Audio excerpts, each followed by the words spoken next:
ನಮ್ಮ ಜೀವನದಲ್ಲಿ ಕೆಲವೊಮ್ಮೆ ಒಂದು ಪ್ರಶ್ನೆ ನಮ್ಮನ್ನು ಒಳಗಿಂದ ಒಳಗೆ ಕಾಡತ್ತೆ. ನಾನ್ಯಾರು? ನನ್ನೊಳಗೆ ನಿಜಕ್ಕೂ ಏನಾದರೂ ಶಕ್ತಿ ಇದೆಯಾ? ನಾನು ಈ ಜಗತ್ತಿಗೆ ಏನಾದರೂ ಕೊಡಬಲ್ಲೆನಾ? ಇದೇ ಪ್ರಶ್ನೆ ಒಂದು ದಿನ ಒಬ್ಬ ಸಾಮಾನ್ಯ ಹುಡುಗನ ಮನಸ್ಸಲ್ಲೂ ಹುಟ್ಟಿತು. ಆ ಹುಡುಗನು ನಂತರ ಸಾಮಾನ್ಯನಾಗಿರಲಿಲ್ಲ. ಅವನು ಜಗತ್ತನ್ನೇ ಎಚ್ಚರಿಸಿದ ವ್ಯಕ್ತಿಯಾದ.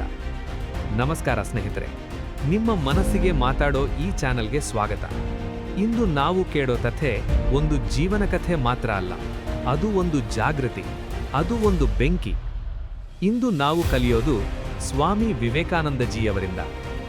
1863 ಜನವರಿ 12, ಕೋಲ್ಕತ್ತಾದ ಒಂದು ಸಾಮಾನ್ಯ ಮನೆ. ಅಲ್ಲಿ ಜನಿಸಿದ ಹುಡುಗನ ಹೆಸರು ನರೇಂದ್ರನಾಥ್ ದತ್ತ. ಚಿಕ್ಕ ವಯಸ್ಸಲ್ಲೇ ಅವನ ಮನಸ್ಸು ಪ್ರಶ್ನೆಗಳಿಂದ ತುಂಬಿತ್ತು. ದೇವರಿದ್ದಾನ? ಸತ್ಯ ಏನು? ಈ ಜೀವನಕ್ಕೆ ಅರ್ಥವೇನು? ಅವನು ನಂಬಿಕೆಯನ್ನು ಕುರುಡಾಗಿ ಒಪ್ಪಲಿಲ್ಲ. ಅವನು ಪ್ರಶ್ನೆ ಕೇಳಿದ, ಅವನು ಸತ್ಯ ಹುಡುಕಿದ. ಆ ಹುಡುಕಾಟವೇ ಅವನನ್ನು ಶ್ರೀ ರಾಮಕೃಷ್ಣ ಪರಮಹಂಸರ ಬಳಿ ಕರೆತಂದಿತು. ಅಲ್ಲಿ ನರೇಂದ್ರನಾಥ್ ತನ್ನ ಜೀವನದ ದಿಕ್ಕನ್ನೇ ಕಂಡುಕೊಂಡ. ಅಲ್ಲಿ ಅವನು ಕಲಿತದ್ದು ಒಂದು ಸರಳ ಸತ್ಯ: ದೇವರು ದೂರದಲ್ಲಿಲ್ಲ, ಮಾನವನ ಸೇವೆಯಲ್ಲೇ ದೇವರು ಇದ್ದಾನೆ. ಆ ದಿನದಿಂದ ನರೇಂದ್ರನಾಥ್ ದತ್ತ ಸ್ವಾಮಿ ವಿವೇಕಾನಂದರಾದರು. ಶಿಕಾಗೋ, ಜಗತ್ತಿನ ಮುಂದೆ ನಿಂತ ಒಬ್ಬ ಭಾರತೀಯ ಸನ್ಯಾಸಿ.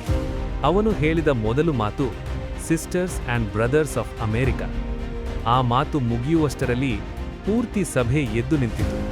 ಅದು ಕೇವಲ ಭಾಷಣವಾಗಿರಲಿಲ್ಲ, ಅದು ಭಾರತದ ಆತ್ಮದ ಧ್ವನಿಯಾಗಿತ್ತು. ಸ್ವಾಮಿ ವಿವೇಕಾನಂದಜಿ ಜಗತ್ತಿಗೆ ಹೇಳಿದ ಮಾತುಗಳು ಇಂದಿಗೂ ಜೀವಂತ. ನೀವು ದುರ್ಬಲರಲ್ಲ, ನಿಮ್ಮೊಳಗೆ ಅನಂತ ಶಕ್ತಿ ಇದೆ. ನಿಮ್ಮ ಮೇಲೆ ನೀವು ನಂಬಿಕೆ ಇಟ್ಟರೆ ಜಗತ್ತು ನಿಮ್ಮನ್ನು ನಂಬುತ್ತದೆ. ಅವರು ಯುವಕರಿಗೆ ಹೇಳಿದರು, ನೀವು ಭಯಪಡುವ ಅಗತ್ಯ ಇಲ್ಲ. ಸೋಲು ಅಂತ ಏನೂ ಇಲ್ಲ, ಪ್ರಯತ್ನ ನಿಲ್ಲಿಸಿದಾಗ ಮಾತ್ರ ಸೋಲು. ಇಂದು ಎಷ್ಟೋ ವಿದ್ಯಾರ್ಥಿಗಳು ಒಂದು ಪರೀಕ್ಷೆಯಲ್ಲಿ ಸೋತಿರಬಹುದು, ಒಂದು ಅವಕಾಶ ಕೈತಪ್ಪಿರಬಹುದು, ಆದರೆ ಜೀವನ ಅಲ್ಲಿಯೇ ಮುಗಿಯಲ್ಲ. ಸ್ವಾಮಿ ವಿವೇಕಾನಂದಜಿ ಹೇಳಿದಂತೆ, ಒಮ್ಮೆ ಬಿದ್ದರೂ ಮತ್ತೆ ಎದ್ದು ನಿಲ್ಲುವ ಶಕ್ತಿಯೇ ನಿಜವಾದ ಶಕ್ತಿ. ಅವರು ಧರ್ಮದ ಬಗ್ಗೆ ಮಾತಾಡಿದರು, ಆದರೆ ಧರ್ಮವನ್ನು ವಿಭಜನೆಗೆ ಬಳಸಲಿಲ್ಲ. ಅವರು ಹೇಳಿದರು, ಸೇವೆಯೇ ನಿಜವಾದ ಪೂಜೆ. ಹಸಿದವನಿಗೆ ಅನ್ನ ಕೊಟ್ಟರೆ ಅದೇ ದೇವರಿಗೆ ಮಾಡಿದ ಸೇವೆ. ದುಃಖದಲ್ಲಿರುವವನ ಕೈ ಹಿಡಿದರೆ ಅದೇ ನಿಜವಾದ ಧರ್ಮ. ಇಂದು ನಮ್ಮ ಸಮಾಜಕ್ಕೆ ಅವರ ಮಾತುಗಳು ಇನ್ನೂ ಹೆಚ್ಚು ಅಗತ್ಯ. ಯಾಕೆಂದರೆ ಸ್ವಾರ್ಥಕ್ಕಿಂತ ಸೇವೆ ದೊಡ್ಡದು, ಅಹಂಕಾರಕ್ಕಿಂತ ಮಾನವೀಯತೆ ದೊಡ್ಡದು. ಸ್ವಾಮಿ ವಿವೇಕಾನಂದಜಿ ನಮಗೆ ಕನಸು ಕಾಣಲು ಹೇಳಿದರು, ಆ ಕನಸಿಗಾಗಿ ಹೋರಾಡಲು ಹೇಳಿದರು, ಮತ್ತು ಆ ಕನಸು ನನಸಾಗುವವರೆಗೂ ನಿಲ್ಲಬೇಡಿ ಎಂದರು. ಎದ್ದೇಳಿ, ಗುರಿ ತಲುಪುವವರೆಗೂ ನಿಲ್ಲಬೇಡಿ. ಈ ಒಂದು ವಾಕ್ಯ ಒಬ್ಬ ಯುವಕನ ಜೀವನ ಬದಲಾಯಿಸಬಲ್ಲದು, ಒಂದು ದೇಶದ ಭವಿಷ್ಯ ರೂಪಿಸಬಲ್ಲದು. ಸ್ನೇಹಿತರೆ, ಸ್ವಾಮಿ ವಿವೇಕಾನಂದಜಿ ನಮ್ಮ ಪಾಠಪುಸ್ತಕದಲ್ಲಿರುವ ಹೆಸರು ಮಾತ್ರ ಅಲ್ಲ, ಅವರು ನಮ್ಮೊಳಗಿನ ಶಕ್ತಿಯನ್ನು ಎಚ್ಚರಿಸುವ ಧ್ವನಿ. ಇಂದು ನೀವು ಕೇಳಿದ ಈ ಮಾತುಗಳಲ್ಲಿ ಒಂದು ವಿಚಾರವಾದರೂ ನಿಮ್ಮ ಮನಸ್ಸಿಗೆ ತಟ್ಟಿದರೆ ಅದೇ ಈ ಪ್ರಯತ್ನದ ಅರ್ಥ.